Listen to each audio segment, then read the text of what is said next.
Hello, in this video I will show you how to add a poll to Caption on Instagram. Now it's a very easy process. So open the application, then click on the post option. Now go to the camera roll and choose an image, or just simply take image, it's totally up to you. Now once you have your image, just simply complete the editing process and then click on next at the top right corner. Now over here, do all the settings that you have to do. But in the part of the caption, just simply write whatever you want in the caption. And then the moment you will type on it, you will find a new option called poll. So just simply choose that option. And now right over here, you will have the poll option where you have already written the caption at the top. Now, where it's written yes and no, you have to enter your answers or the options.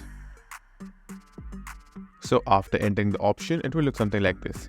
Now over here, you will have a section to add another option. So if you want to do that, just simply click on that and add a new option. And if you want to remove any option, just simply click on the X icon on that option. Now, after you're done with all the settings, just simply click on the check mark at the top right hand side corner. And then just simply click on share.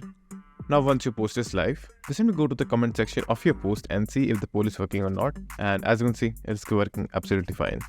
So that's it. And if this video was helpful, please consider subscribing and liking the video.